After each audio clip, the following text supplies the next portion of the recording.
Hi, this is Robyn. I'm glad you're here, and if something in today's Cuppa Joy resonates with you, I'd love to know about it. My email is in the episode notes. This week's essay is called Our Enduring Promise. It celebrates birth, transformation, traditions, and tablecloths. I know that's a lot, but it's all part of wishing us a collective happy birthday. Our country is 250 years old.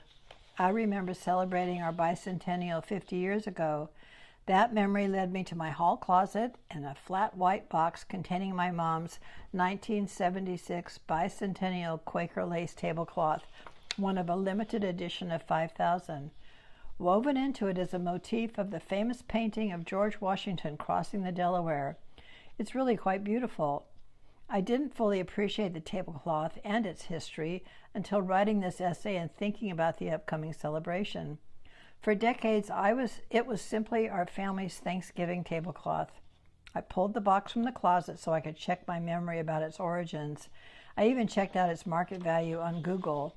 Turns out selling it wouldn't send anyone to college, probably couldn't even pay for a fun evening out with friends. That tablecloth has been a special part of our family's holiday table setting for many years. Its storage box is cracked around the edges from 50 years of moving it from one shelf and one home to another. The lace's faint gravy and cranberry stains bear witness to 50 years of shared conversations, laughter, meals, and stories from holiday dinners and family gatherings. That's its real value, the memories woven into family life as surely as Washington's crossing was woven into the lace. It began its life at my mother's house, and somewhere along the way became part of mine. I honestly don't remember when she entrusted it to me. It was simply one of those handoffs that happen in families, along with the responsibility for hosting Thanksgiving dinner. Now my time for hosting has come to an end, and I've spoken with my niece. She's ready to cherish the tablecloth along with my recipe for turkey stuffing.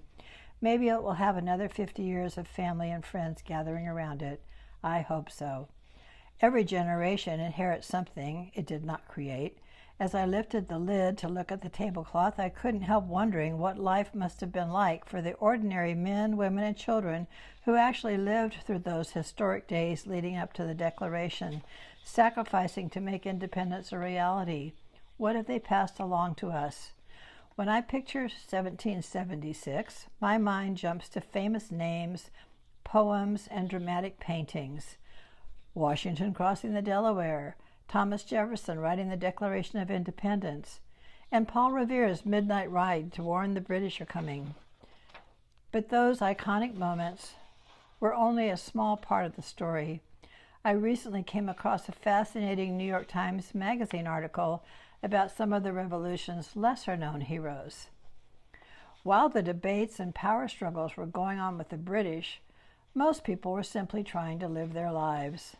A mother baked bread and tended to the chickens and gardens while wondering whether her husband or sons would return from the militia.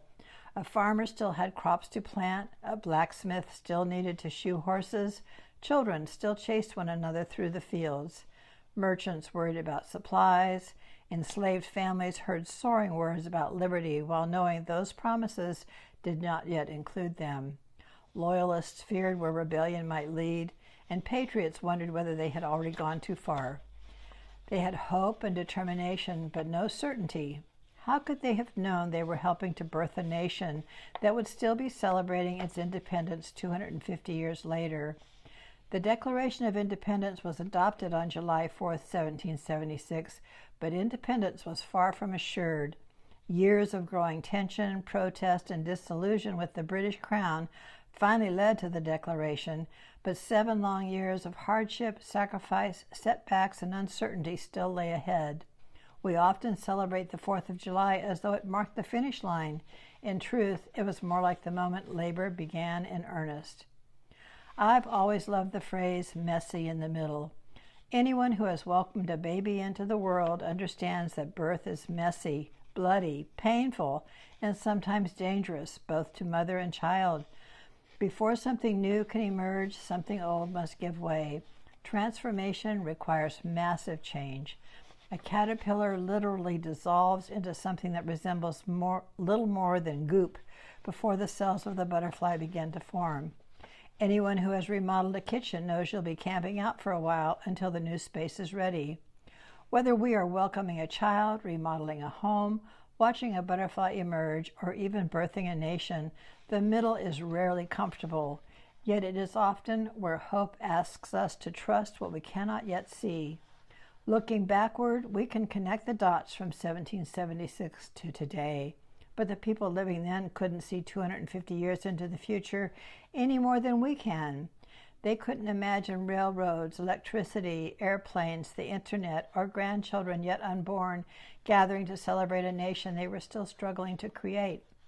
Nations are no different. Those early Americans weren't celebrating perfection. They were stepping into uncertainty. They were choosing hope without any guarantee that hope would be rewarded. That thought feels surprisingly relevant today. Like those who broke from British rule 250 years ago, we cannot see very far into the future. We are living our own chapter of history without knowing how the story will unfold. Different opinions compete for our support, just as they always have. I love the vision and ideals put forth in our Declaration of Independence. I want to pay attention to the news and the changes that are afoot, while also remembering the things that continue to unite us. I find myself appreciating even more the everyday things that steady us, things that don't change. We have always needed one another. We thrive best in community. We come together in crisis and in celebration.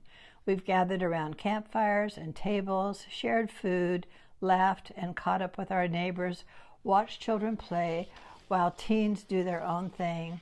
We've shared our hopes and dreams that tomorrow might be a little brighter than yesterday. Celebrations change with the times. Our music is different, but we always have music. We aren't dealing with horses and wagons, and instead of barn raisings, we have block parties and tailgate parties. Women are no longer laced into corsets, and thank goodness for indoor plumbing and hot showers.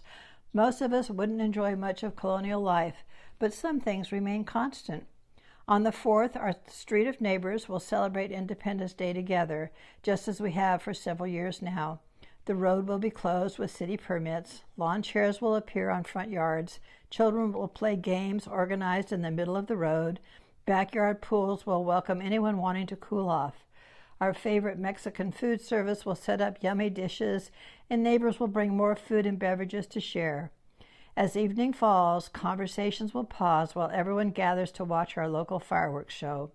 Men become little boys again, playing with fire, delighted by anything that sparkles, whistles, or explodes, and we'll all watch with childlike wonder, oohing and awing and applauding as the bursts of color fill the sky above our street. This 4th of July, as America celebrates 250 years, I find myself grateful, not because our story has been perfect, but because it is still being written. Like every family, every friendship, and every meaningful life, our nation has known triumphs and failures, courage and contradiction, seasons of celebration and seasons of struggle. That old Bicentennial tablecloth will soon begin a new chapter in my niece's home. I like to think new conversations, new laughter, and new memories will gather around it, just as they once did around my mother's table and later around mine. We inherit, we contribute, and we pass things along. Underneath it all, we trust that some things endure, a foundation of hope, freedom, and community. And I'll leave you with a quote from Michelle Obama. The true strength of the country lies in the overwhelming goodness and quiet dignity of its people.